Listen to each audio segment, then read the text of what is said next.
Oi, pessoas, boa noite.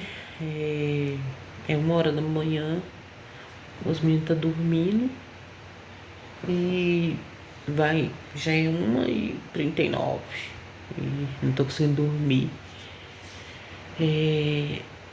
Passei muito mal hoje. Acho que minha pressão aumentou, não sei. E um mal-estar, e um calor, e uma fadiga. E lutando, que era o aniversário da Sofia, né? E a gente comprou uma pizza e comemorou. Ela amou. E a gente gostou muito. E hoje foi uma benção, mas eu passei muito mal. Tomei de pirona. Agora tem mais ou menos meia hora que eu tomei de pirona. Que o meu corpo parou de doer. Tô começando a relaxar o corpo. Aí daqui a pouco, uns 20 minutos, eu consigo dormir. Senão eu começo a sentir muita dor no corpo. Muita dor no corpo. Muitas pessoas falam que a ansiedade dá isso, né? Como hoje eu tive muita crise, eu tive mais de 5 crises, né? Eu comecei a sentir muito calor, e a suar, e aquele desconforto muito grande.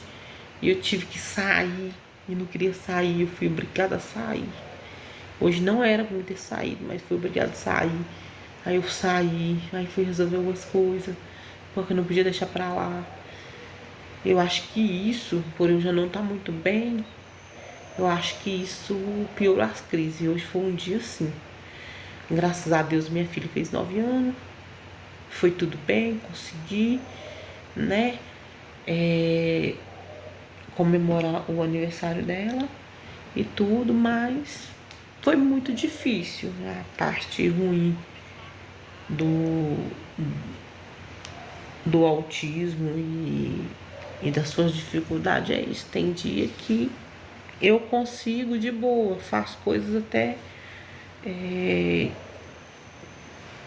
além, né? Que muitas pessoas não conseguem, mas tem dia que.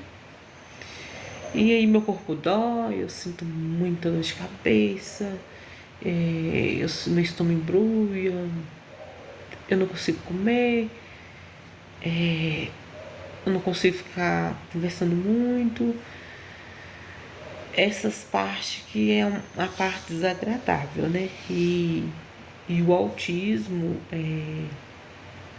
as dificuldades do autismo, ela não acaba quando você é adulta. Ela não acaba quando você é mãe. Ela não acaba. Qualquer momento você pode ter uma crise. Qualquer momento você pode querer se isolar. Não querer falar com ninguém. Para auto se regular, né? E tudo certo.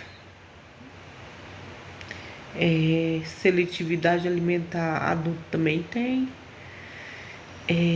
Nem toda hora pode ser a comida melhor do mundo. Eu consigo comer. Dependendo do jeito que a comida for colocada no prato, eu não misturada, eu não consigo comer. Se tiver muito agitado o ambiente, dependendo o momento, eu não como. E tem vezes que eu já consigo. É assim, algo assim que não dá para explicar, né? Mas eu fico, mas não fico muito tempo, né? Aquela pessoa fica conseguindo o tempo todo ficar naquela rotina de barulho, entendeu? Eu sou de momento. E hoje foi um dia muito difícil. Eu até pedi perdão pra minha filha, porque é o aniversário dela, né? E era pra mim estar, né? E eu não consegui estar assim 100%. Mas eu pedi ela perdão, eu expliquei ela, e eu passando mal, minha pressão subiu, e eu ruim, dá um troço, um calorão. Sabe aquele calor, aquela coisa horrível, aquela sensação horrorosa? Pois é, aquela sensação horrorosa. Nossa, é muito ruim. A parte de ser autista adulta é essa, porque, né? E quando dá crise de ansiedade, você vai conversar com as pessoas, o tom da voz sua sobressai, você conversa de uma maneira assim, mais parecendo que você tá agredindo a pessoa, mas você não tá. Você não tá conseguindo se comunicar, né? Você não tá conseguindo falar com a voz mais mansa, com a voz mais tranquila, e isso é interpretado de maneira errada. Outra coisa muito ruim no autismo de pessoas adultas é comunicação. Às vezes não é arrogância, não é querendo ser ou sendo falsa ou desfazendo de ninguém. Mas tem hora que a sua mente tá tão assim, entendeu? Sobrecarregada. Talvez você lidou com criança, e criança é criança, né? Você mexeu com criança, você mexeu com algo que você não queria da sua vida, ou telefonema, ou uma conta paga que você não tinha dinheiro. Alguma coisa aconteceu de deu errado naquele momento. E você saiu e você topou a sua conhecida na rua, que você sempre cumprimenta ela, mas dessa vez você não estava legal. E aí, para você não é, correr o risco de falar e a pessoa interpretar errado, porque antes de você falar, você já imagina. Eu não sei qual o tom que minha voz vai sair, de que maneira a pessoa vai interpretar. Aí eu tenho mania de ficar em silêncio. Não é que eu não tô vendo a pessoa, eu tô vendo. Só que eu penso assim 1 milhão de vezes, meu pensamento acelera. Eu não vou falar nada porque vai que eu maltrato. Ou vai que a pessoa fala alguma coisa, eu não gosto e eu já tô assim, eu fico pior. Tipo, como é que é o nome? Gatilho, né? Aí eu passo perto da pessoa, não cumprimento. Aí eu faço questão nem de olhar. Quantas vezes que era me botar o lixo pra fora, aqui onde eu moro, era pra botar o lixo pra fora e eu não quis colocar pra não cumprimentar. Teve vezes que eu quis ir consultar no postinho, mas eu não queria conversar, não queria falar. No dentista, eu não queria falar, eu não quero falar. Eu tô ficando em silêncio. É em silêncio, não é depressão nem nada. Eu preciso do silêncio. Eu preciso ficar sozinha. Eu preciso deitar e, na medida do possível, ficar sozinha. Eu não sou de ir na casa dos outros, é coisas assim, muito rara. Toda vez que eu vou na casa de alguém, ou eu vou servir em alguma coisa, ou eu vou ou comprar alguma coisa.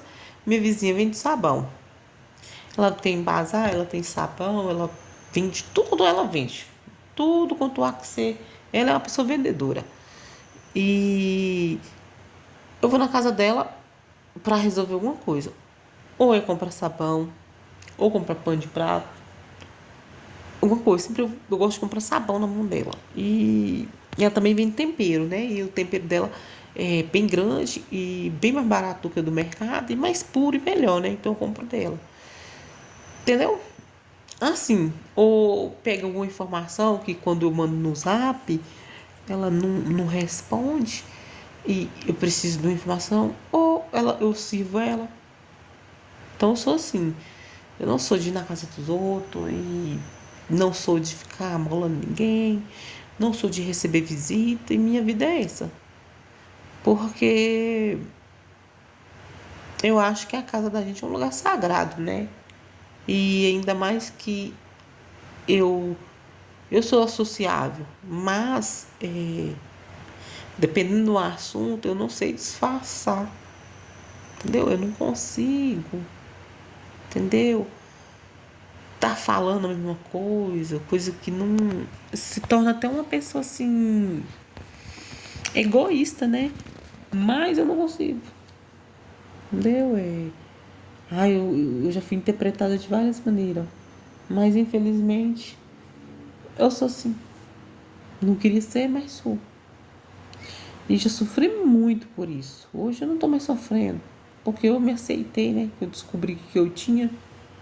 Então minha vida se tornou não mais leve, mas eu me aceitei, eu me abracei, entendeu? E o interessante quando você recebe o diagnóstico de um médico, né? é que você começa a se autoconhecer. Você entende que você é uma pessoa que tem um transtorno, né? Que não é culpa sua, que você quer se isolar, que não é culpa sua, né? Eu mesma vou comprar um fone.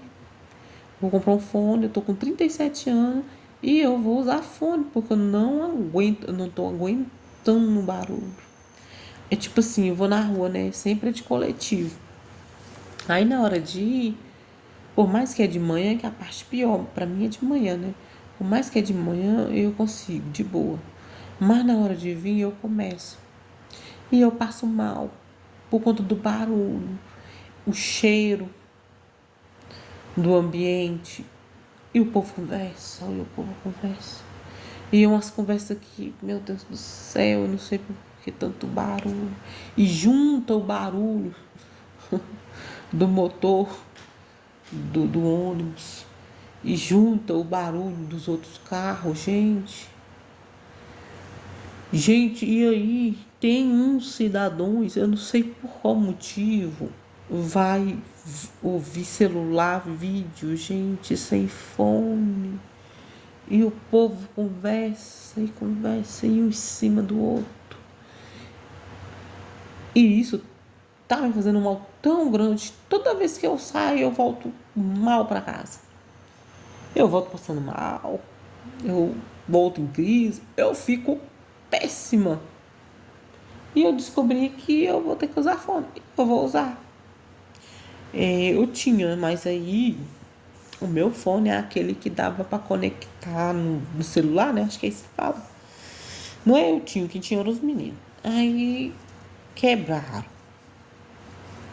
Aí não ficou sem. Eu preciso comprar um pra mim, mas aí os meninos vão querer pegar e vai quebrar. E aí essas coisas não é barata, né? Mas eu vou comprar porque eu não tô suportando. Às vezes, se eu colocar um fone, eu consigo sair, né? E resolver cuidar da minha saúde, né? Cuidar dos dentes, né?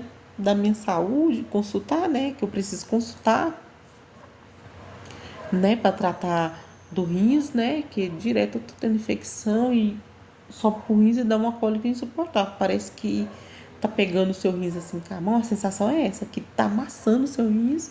Aí dá aquele queimou no rins, que é bem assim do lado, né? É esse rumo aí. Então eu preciso, né, consultar com o médico. Isso é coisa que o médico pode resolver, né? Mas eu vou te falar pra vocês, não é fácil. É assim, o autismo ele não acaba quando você é adulto. Ele não acaba quando você é adulto. Ele continua, entendeu? Às vezes é mais sofrido porque às vezes é mal interpretado como uma falta de educação, é mal interpretado como uma ignorância, né? E às vezes a gente larga de fazer por medo de você não tá muito boa e tipo, eu saio na rua, aí uma pessoa, se eu tiver com crise forte, uma pessoa pede informação, eu passando mal, eu não consigo responder, eu não consigo raciocinar na hora, né? Então eu não saio, eu fico em casa. Entendeu? Porque em casa, eu tô na minha casa, então eu tô protegida. Ninguém vai me julgar, ninguém vai. Entendeu? Eu tô, né, protegida. Em casa eu me sinto segura, em casa eu me sinto confortável, eu me passo bem. Bem. Agora na rua, em casa eu sei o que eu faço para me acalmar. Né? E é isso. Eu queria compartilhar isso com vocês, aproveitar que eu tô sem sono, falar do autismo adulto, porque tantos médicos falam de autismo de criança, é tão interessante. As pessoas querem saber como é que é com o autismo docente, é só perguntar ao autista adulto.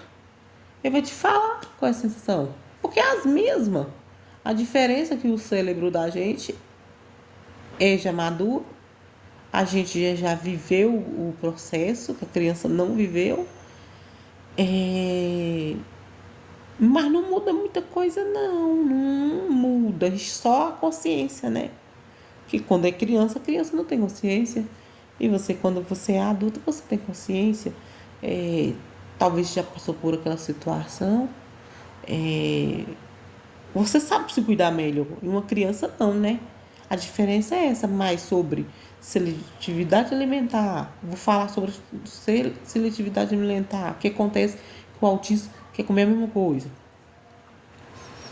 Justamente, às vezes ele passou excesso de barulho demais e passou nervoso, e o nervoso atingiu os nervos dele.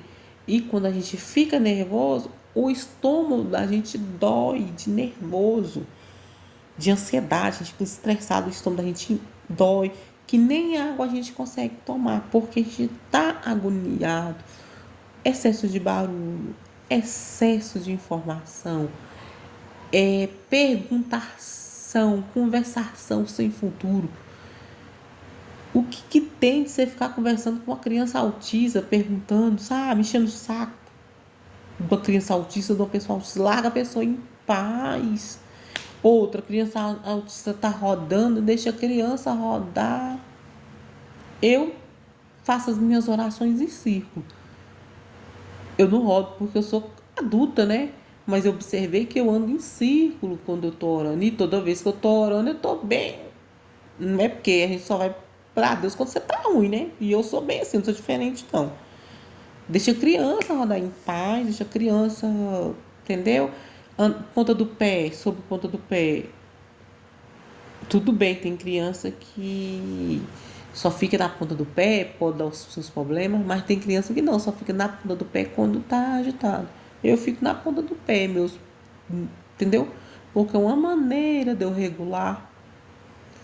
Quando eu tô num ambiente que tá me estressando e eu não tô em outro jeito, eu tenho que encarar aquilo. Quando eu tô passando por um problema emocional sobre aquele ambiente e naquele ambiente tem alguma coisa que eu não tô gostando, mas eu tenho que estar ali.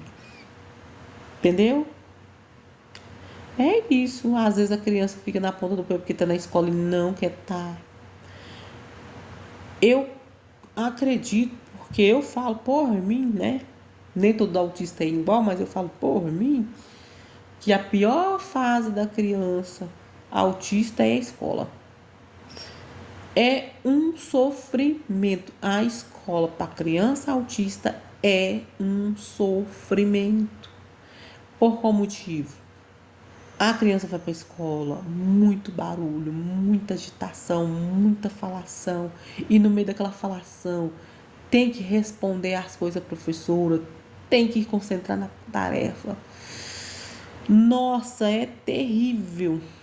Eu fui aprender a ler, eu não tenho vergonha de falar. Aprender a ler mesmo. Pegar assim e ler com 15 anos de idade. Apesar que a minha infância, né, não ajudou muito. Mas eu fui aprender a ler com 15 anos. Falar assim, ela sabe ler. Porque antigamente eu não sabia. Foi com 15 anos de idade. Por conta do excesso do barulho. Por conta da perguntação. E antigamente, pelo jeito que eu vejo o caderno da minha filha, era diferente. Antigamente puxava mais, né? Antigamente a criança ia para a escola para estudar, né? E hoje tá mais leve. Não que tá assim, nossa, não faz nada não, que faz, mas eu vejo que tá mais tranquilo, né? Então é sobre isso. Gente, você quer saber como é